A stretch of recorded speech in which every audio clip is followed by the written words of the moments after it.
America Iran ಮಧ್ಯೆ ಮತ್ತೆ ಯುದ್ಧದ ಭೀತಿ ಉಂಟಾಗಿದ್ದು ಕದನ ವಿರಾಮದ ಬೆನ್ನಲ್ಲೇ ಸಂಧಾನ ಅಂತೂ ಸಕ್ಸಸ್ ಆಗಲಿಲ್ಲ, ವಿಫಲಗೊಳ್ತು. ಈ ಹಿನ್ನೆಲೆಯಲ್ಲಿ ಇರಾನ್ ಕಂಡೀಷನ್ಸ್ಗೆ ಒಪ್ಪದಂತಹ ಅಮೆರಿಕ ಇದೀಗ ಹಾರ್ಮುಜ್ ದಿಗ್ಬಂಧನಕ್ಕೂ ಕೂಡ ಟ್ರಂಪ್ ಸೂಚನೆಯನ್ನ ಕೊಟ್ಟಿದ್ದಾರೆ. ಹಾರ್ಮುಜ್ ಸಾಗರದಲ್ಲಿ ಅಮೆರಿಕ ಸೇನಾ ಪಡೆಯನ್ನೇ ಈಗ ಅಲ್ಲಿ ನಿಯೋಜನೆ ಮಾಡಲಾಗಿದೆ. ಇವತ್ತು ರಾತ್ರಿ 7:30ರಿಂದ ಹಾರ್ಮುಜ್ಗೆ ದಿಗ್ಬಂಧನ ವಿಧಿಸೋದಕ್ಕೆ ತಯಾರಿಯನ್ನ ಮಾಡಿಕೊಳ್ಳಲಾಗಿದೆ. ಇರಾನ್ ಹಡಗುಗಳಿಗೆ ನಿರ್ಬಂಧವನ್ನ ಮಾಡಿ ಇರಾನ್ ಬಿಟ್ಟು ಉಳಿದ ದೇಶಗಳ ಹಡಗುಗಳ ಸಂಚಾರ ಮಾಡೋದಕ್ಕೆ ಅವಕಾಶ ಮಾಡಿಕೊಡುವಂತಹ ಪ್ರಯತ್ನವನ್ನ ಅಮೆರಿಕ ಮಾಡ್ತಿದೆ. ಆದ್ರೆ ಅಮೆರಿಕಕ್ಕೆ ಈ ಹಿನ್ನೆಲೆಯಲ್ಲಿ ಎಚ್ಚರಿಕೆಯನ್ನ ಕೊಟ್ಟಿದೆ ಇರಾನ್ ಪಡೆ. ಹಾರ್ಮುಜ್ ಬಳಿ ಏನಾದರೂ ಸುಳಿದ್ರೆ ದಾಳಿ ಮಾಡ್ತೀವಿ ಅನ್ನುವ ಎಚ್ಚರಿಕೆಯನ್ನ ನೀಡಿದೆ. ಟ್ರಂಪ್ ಬೆದರಿಕೆ ಬೆನ್ನಲ್ಲೇ ಹಾರ್ಮುಜ್ ಸಂಚಾರವೇ ಸಂಪೂರ್ಣವಾಗಿ ಸ್ಥಗಿತ ಆಗಿದೆ. ಹಡಗುಗಳ ಸಂಚಾರ ಸಂಪೂರ್ಣವಾಗಿ ಕ್ಲೋಸ್ ಆಗಿತ್ತು.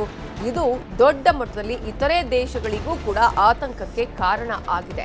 ಇದೀಗ ಅಮೆರಿಕ ಏನೇ ಆಗ್ಲಿ ಇಲ್ಲಿ ನಮ್ಮ ಒಂದು ಹಡಗುಗಳು ಹೋಗೋದಕ್ಕೆ ಅವಕಾಶ ಆಗಬೇಕು, ಇತರೆ ದೇಶಗಳ ಹಡಗುಗಳು ಹೋಗಬೇಕು, ಇರಾನ್ಗೆ ಅವಕಾಶ ಮಾಡಬಾರ್ದು ಅನ್ನುವಂತಹ ನಿಟ್ಟಿನಲ್ಲಿ ಎಲ್ಲ ಪ್ರಯೋಗಗಳನ್ನ ಮಾಡ್ತಾ ಇದೆ. ಈ ಸಂದರ್ಭದಲ್ಲಿ ಇರಾನ್ ಕೂಡ ತಾನು ಎಚ್ಚರಿಕೆಯನ್ನ ಕೊಡ್ತಾ ಇದೆ. ಹಾರ್ಮುಜ್ ಬಂದಾದ್ರೆ ಭಾರತದ ಮೇಲೆ ಆಗುವ ಪರಿಣಾಮಗಳು ಏನು? ಈಗಾಗಲೇ ಆ ಪರಿಣಾಮಗಳನ್ನ ನಾವೆಲ್ಲರೂ ಅನುಭವಿಸ್ತಾ ಇದ್ದೀವಿ. ಎಲ್ಲರಿಗೂ ಕೂಡ ಜನಸಾಮಾನ್ಯರ ಮೇಲೆ ಆಗ್ತಾ ಇರುವ ಪರಿಣಾಮಗಳನ್ನ ನಾವು ನೋಡ್ತಾ ಇದ್ದೀವಿ. ಸಂಕಷ್ಟ ಅಂತೂ ಫಿಕ್ಸ್. ಭಾರತಕ್ಕೆ ಬರ್ತಿರುವ ತೈಲದ ಹಡಗುಗಳು ಮತ್ತಷ್ಟು ತಡ ಆಗುವಂತಹ ಎಲ್ಲಾ ಸಾಧ್ಯತೆಗಳಿದೆ.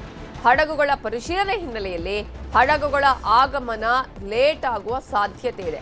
ಇದರಿಂದ ಏನಾಗುತ್ತೆ, ಭಾರತದಲ್ಲಿ ತೈಲ ಅಭಾವ ಸೃಷ್ಟಿಯಾಗುವಂತಹ ಎಲ್ಲಾ ಲಕ್ಷಣಗಳಿದೆ. ತೈಲ ಅಭಾವವನ್ನ ಕಡಿಮೆ ಮಾಡೋದಕ್ಕೆ ಕೇಂದ್ರ ಸರ್ಕಾರ ಪ್ರಯತ್ನವನ್ನ ಮಾಡ್ತಾ ಇದೆ. ತೈಲ ಅಭಾವ ಹೆಚ್ಚುತ್ತಾ ಹೋದಂಗೆ ಭಾರತದ ಆರ್ಥಿಕ ಪರಿಸ್ಥಿತಿಯ ಮೇಲೆ ನೇರ ಪರಿಣಾಮ ಬೀರುತ್ತೆ. ಈಗಾಗಲೇ ನಾವು ನೋಡ್ತಾ ಇದ್ದೀವಿ. ಈಗ ಸದ್ಯಕ್ಕಂತೂ ಇಷ್ಟರ ಮಟ್ಟಿಗೆ ಇದೆ, ಇದುವೇ ನಮಗೆ ತಡ್ಕೊಳ್ಳೋದಕ್ಕಾಗ್ತಾ ಇಲ್ಲ. ಲೆಬನಾನ್ ಮೇಲೆ ಇಸ್ರೇಲ್ ದಾಳಿ ಮುಂದುವರೆದಿದೆ. ನಬತಿಯೇ ಮೈಫಾಡೌನ್ ಮೇಲೆ ಅಟ್ಯಾಕ್ ಅನ್ನ ಇಸ್ರೇಲ್ ಮಾಡಿದೆ. ಬಾಂಬ್ ದಾಳಿಯಲ್ಲಿ ಹಲವರು ಮೃತಪಟ್ಟಿರುವ ಶಂಕೆ ಇದ್ದು ಮಾರ್ಚ್ 2ರಿಂದ ಲೆಬನಾನ್ನಲ್ಲಿ 2055 ಮಂದಿ ಸಾವನ್ನಪ್ಪಿದ್ದಾರೆ. ಇಲ್ಲಿವರೆಗೂ ಲೆಬನಾನ್ನ ಹೆಜ್ಬುಲ್ಲಾಗಳಿಂದಲೂ ಇಸ್ರೇಲ್ ಮೇಲೆ ರೀ ಅಟ್ಯಾಕ್ ಅನ್ನ ಮಾಡಲಾಗಿದೆ. ಆದ್ರೆ ಎಷ್ಟೇ ಆದ್ರೂ ಕೂಡ ಇಸ್ರೇಲ್ ಕೂಡ ತಾನು ಯುದ್ಧವನ್ನ ನಿಲ್ಲಿಸುವ ಹಾಗೆ ಕಾಣಿಸ್ತಾ ಇಲ್ಲ. ಹೆಜ್ಬುಲ್ಲಾಗಳಿಂದಲೂ ಕೂಡ ಇಸ್ರೇಲ್ ಮೇಲೆ ಇದೀಗ ಅಟ್ಯಾಕ್ ಅನ್ನ ಪ್ರತಿ ದಾಳಿಯನ್ನ ಮಾಡಲಾಗ್ತಾ ಇದೆ. ಈ ದಾಳಿ ಎಲ್ಲಿ ಹೊರಗೆ ಹೋಗಿ ಮುಟ್ಟುತ್ತೋ, ಈ ಯುದ್ಧ ಎಲ್ಲಿ ಹೊರಗೂ ಹೋಗಿ ಯಾವ ಪರಿಸ್ಥಿತಿಯನ್ನ ತಂದೊಡ್ಡುತ್ತೋ ಅನ್ನುವಂತಹ ಆತಂಕ ಎಲ್ಲ ದೇಶಗಳಿಗೂ ಇದೆ. ಈಗಾಗಲೇ ಇರಾನ್ ಒಂದು ಕಂಡೀಷನ್ ಅನ್ನ ಇಟ್ಟಿತ್ತು, ಲೆಬನಾನ್ನ ವಿಚಾರದಲ್ಲಿ ಆಗಬಹುದು, ಹೆಜ್ಬುಲ್ಗಳ ವಿಚಾರದಲ್ಲಿ ಯಾವುದೇ ರೀತಿಯಾದಂತಹ ಭಯೋತ್ಪಾದಕನ ವಿಚಾರಕ್ಕೆ ಅವರನ್ನು ಸೇರಿಸಬಾರದು ಅಂತ ಹೇಳಿ. ಆದ್ರೆ ಇದೀಗ ಇಸ್ರೇಲ್ ಮತ್ತೆ ದಾಳಿಯನ್ನ ಮಾಡ್ತಾ ಇದೆ. ಇನ್ನು ಹಾರ್ಮುಜ್ ಜಲಸಂಧಿಯ ವಿಚಾರದಲ್ಲಿ ಅಮೆರಿಕ ಹೇಳ್ತಾ ಇದೆ ಇತರೆ ದೇಶಗಳಿಗೂ ಹೋಗ್ಬೇಕು ಹಡಗುಗಳು ಅಂತ ಹೇಳಿ. ಆದ್ರೆ ಇರಾನ್ ಹೇಳ್ತಾ ಇದೆ ನಾವು ಯಾವ ಬೆದರಿಕೆಗೂ ಬಗ್ಗೋದಿಲ್ಲ, ತಲೆ ಬಾಗೋದಿಲ್ಲ ಅನ್ನುವ ವಿಚಾರ ಹೇಳ್ತಾ ಇದೆ. ಅಣು ಯೋಜನೆಯ ವಿಚಾರದಲ್ಲೂ ಕೂಡ ಅಮೆರಿಕ ಒಂದು ಹೇಳಿದ್ರೆ ಇರಾನ್ ಹೇಳ್ತಾ ಇರೋದೇ ಬೇರೆ. ಸೊ ಹಾರ್ಮುಜ್ ಮೂಲಕ ಭಾರತಕ್ಕೆ 40% ತೈಲ ಪೂರೈಕೆ ಆಗ್ತಾ ಇರುವಂತದ್ದು ಈ ಒಂದು ಹಾರ್ಮುಜ್ ಜಲಸಂಧಿಯ ಮೂಲಕ. ಒಂದು ವೇಳೆ ಹಾರ್ಮುಜ್ ಕಂಪ್ಲೀಟ್ ಬಂದಾದ್ರೆ ಪರಿಸ್ಥಿತಿ ಹೇಗಿರುತ್ತೆ? ತೈಲ ಬರೋದೇ ಆಗಲ್ಲ, ತಡ ಆಗತ್ತೆ. ಪೆಟ್ರೋಲ್ ಆಗಿರ್ಬೋದು, ಡೀಸೆಲ್ ಆಗಿರ್ಬೋದು, ಗ್ಯಾಸ್ ಬೆಲೆ ಏರಿಕೆ ಆಗೋದು ಅಂತೂ ನಿಶ್ಚಿತ.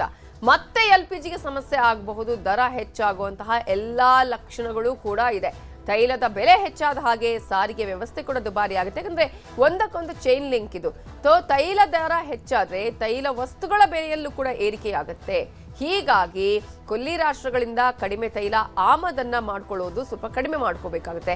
ಬೇರೆ ದೇಶಗಳಿಂದ ತೈಲ ಖರೀದಿಗೆ ಭಾರತ ಈಗಾಗಲೇ ಪ್ಲಾನ್ ಅನ್ನ ಮಾಡ್ಕೊಳ್ತಾ ಇದ್ದು, ಈಗಾಗಲೇ ರಷ್ಯಾದಿಂದ ಭಾರತ ತೈಲ ಖರೀದಿಯನ್ನ ಮಾಡ್ತಾ ಇದೆ. ಆ ದೇಶಗಳನ್ನೇ ಈಗ ನಂಬಿಕೊಳ್ಳುವ ಹಾಗೆ ಇಲ್ಲ. ಹಾಗಾಗಿ ಬೇರೆ ದೇಶಗಳನ್ನ ಕೂಡ ಪರ್ಯಾಯವಾಗಿ ನಾವು ಈಗ ಡಿಪೆಂಡ್ ಆಗಬೇಕಾಗುತ್ತೆ. LPGಗೆ ಹೆಚ್ಚಿನ ಸಮಸ್ಯೆ ಆಗದ ಹಾಗೆ ಕೇಂದ್ರ ಈಗ ಕ್ರಮವನ್ನ ಕೈಗೊಳ್ತಾ ಇದೆ.